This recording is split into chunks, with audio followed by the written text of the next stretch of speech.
bahwa adab itu terbagi menjadi 3 bagian.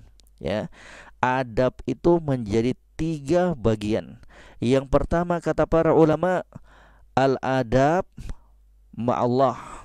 Ya, adab seorang hamba terhadap Allah Subhanahu wa taala. Ini yang paling mulia, ya. Al-adabu ma'allah. Adab seorang muslim dan muslimah terhadap Rabbnya Allah Subhanahu wa taala. Subhanallah. Ini akhlak yang paling mulia. Ini akhlak atau adab yang paling tertinggi dan paling terbaik. Adab seorang hamba kepada Rabbnya Allah Subhanahu wa taala. Berupa apa? Bagaimana caranya mewujudkan adab kita kepada Allah Subhanahu wa taala? Diterangkan oleh para ulama, ya. Fayakunu bil haya minhu subhanahu wa ta'ala. Adabnya kita kepada Allah dengan apa? Bentuk rasa malunya kita kepada Rabbnya kita Allah Subhanahu wa ta'ala. Itulah adab yang terluhur. Itulah adab yang termulia. Adab seorang hamba kepada Rabbnya Allah Subhanahu wa ta'ala, yang dia wujudkan dengan rasa malunya kepada Rabbnya Allah Subhanahu wa ta'ala. Dia malu untuk menerjang perkara-perkara yang diharamkan oleh Rabbnya Allah Subhanahu wa ta'ala. Dia malu untuk menjatuhkan dirinya dalam perkara-perkara yang bisa mendatangkan kemurkaan dan kemarahan Allah Subhanahu wa ta'ala. Ya. Kemudian dari bentuk adab seorang hamba kepada Rabbnya Allah Subhanahu wa ta'ala itu pula dia wujudkan dengan mengagungkan perintah-perintah Allah Subhanahu wa ta'ala. Terhadap apa yang diperintahkan oleh Allah, dia kerjakan. Demikian pula dia agungkan larangan-larangan Allah Subhanahu wa ta'ala. Apa yang dilarang oleh Allah Subhanahu wa ta'ala, apa yang diharamkan oleh Allah Subhanahu wa ta'ala, maka dengan serta-merta dia menghentikannya. Dia berhenti dari perkara-perkara yang diharamkan oleh Allah Subhanahu wa ta'ala tersebut. Subhanallah. Kemudian di antara bentuk adab seorang hamba kepada Rabbnya Allah Subhanahu wa ta'ala, al-iqbal alaihi wahdah. Ya, dia menghadapkan dirinya dengan hanya beribadah semata-mata kepada Allah Subhanahu wa ta'ala. Subhanallah. Ini merupakan poin-poin yang terpenting yang terkandung dalam adab seorang hamba kepada Rabbnya Allah Subhanahu wa ta'ala. Rasa malunya, rasa pengagungannya, rasa penghadapan dirinya, penghambaan dirinya hanya kepada Rabbnya Allah Subhanahu wa ta'ala. Ya. Kemudian adab yang kedua yang disebutkan oleh para ulama, al-adab ma'ar Rasul sallallahu alaihi wasallam. Adab kita kepada Rasulullah sallallahu alaihi wasallam, ya. Adabnya kita kepada Rasulullah sallallahu alaihi wasallam. Dan di dalam Al-Qur'an Allah Subhanahu wa ta'ala banyak sekali menyebutkan kepada kita semuanya bagaimana cara kita beradab kepada Rasulullah sallallahu alaihi wasallam. Di antaranya disebutkan di dalam Al-Qur'anul Karim, "Wa ma ataakum mir rasul fakhudhuh." Ya. "Wa may yuti'illaha faqad ata Allah, wa may yuti'ir rasul faqad ata Allah." Barang siapa yang taat kepada Allah, maka barang siapa yang taat kepada Rasul, maka sungguh dia telah taat kepada Allah Subhanahu wa ta'ala pula.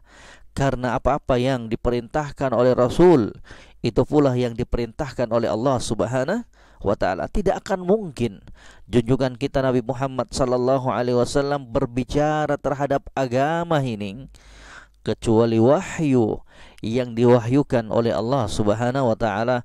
Wa ma yantiqu anil hawa in huwa illa wahyu yuha.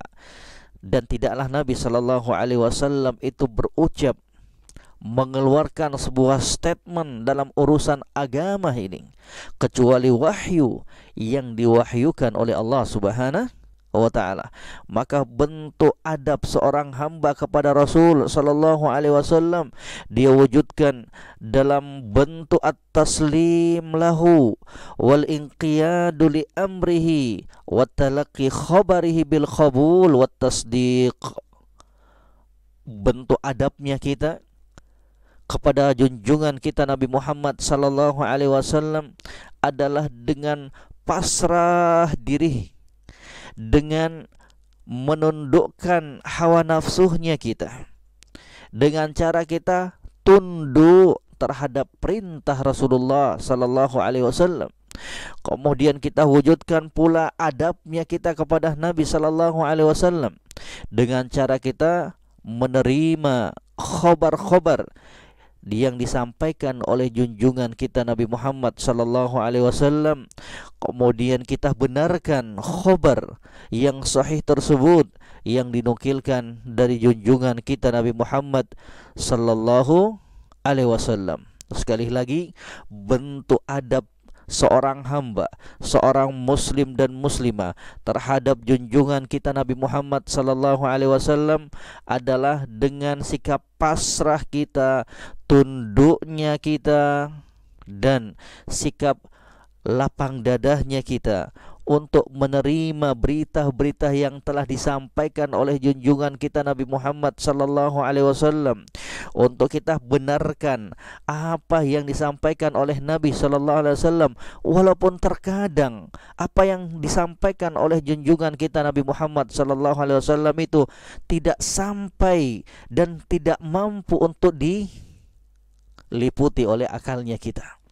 Sebagai contoh peristiwa Isra wal Mi'raj, ya, itu menurut akalnya kita tidak akan bisa. Tapi ketika hadis tersebut sahih datangnya dari Nabi sallallahu alaihi wasallam, ketika khabar tersebut benar adanya, bersumber dari Nabi sallallahu alaihi wasallam, maka tidak ada keraguan sedikit pun bagi kita untuk menerimanya, untuk membenarkannya. Demikian pula dari salah satu bentuk adab seorang hamba kepada junjungan kita Nabi Muhammad sallallahu alaihi wasallam, yaitu dengan cara menjalankan apa yang diperintahkannya dan menjauhi apa yang dilarangnya. Jangan mendahulukan, ya, perkataan orang lain dibanding ucapan Nabi sallallahu alaihi wasallam. Ketika telah sampai sabda Nabi sallallahu alaihi wasallam, qala Rasul sallallahu alaihi wasallam, telah bersabda Rasulullah sallallahu alaihi wasallam, maka jangan pernah benturkan, apalagi naudzubillah jangan pernah mendahulukan ucapan manusia yang lainnya di atas ucapan junjungan kita Nabi Muhammad sallallahu alaihi wasallam, karena itulah bentuk adabnya kita kepada junjungan kita Nabi Muhammad sallallahu alaihi wasallam. Kemudian yang terakhir yaitu adab ma'al khalq, yaitu adab seorang hamba, adab seorang muslim dan muslimah terhadap sesama makhluk. Dengan cara apa?